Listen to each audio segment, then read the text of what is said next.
ఈరోజు తోటకూర పులుసు కర్రీ చేసుకుంటున్నానండి. మా మిద్దె తోటలో ఉన్న తోటకూర తీసుకొచ్చి చక్కగా కడిగేసుకుని ముక్కలుగా కట్ చేసుకుని కుక్కర్లో పెట్టుకుంటున్నానండి.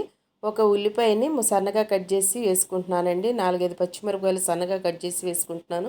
1/2 స్పూన్ పసుపు, 2 స్పూన్లు కారం వేసుకుని కొద్దిగా వాటర్ పోసుకుని కుక్కర్ మూత పెట్టేసి 5-6 విజిల్స్ వచ్చే వరకు ఉడికించుకోవాలండి. ఈలోపు కొద్దిగా చింతపండు తీసుకుని బాగా కడిగేసేసి కొద్దిగా వాటర్ పోసి నానబెట్టుకోవాలండి. స్టవ్ వెలిగించుకుని పాన్ పెట్టుకుని ఒక గరిటె వెన్నపూస వేసుకోవాలండి. ఈ వెన్నపూస మా ఇంట్లో తయారు చేసుకున్నదే. 2 ఎండుమిరపకాయలు ముక్కలుగా కట్ చేసి వేసుకోవాలండి. కొన్ని ఉల్లిపాయ ముక్కలు, 1/2 స్పూన్ ఆవాలు, 1/2 స్పూన్ జీలకర్ర, 1 స్పూన్ పచ్చిశనగపప్పు, 1 స్పూన్ మినపప్పు, 7-8 వెల్లుల్లిపాయ రెబ్బలు వేసి బాగా వేయించుకోవాలండి. మా చెట్టు కరివేపాకు కూడా కొద్దిగా తీసుకొచ్చి వేసుకున్నాను.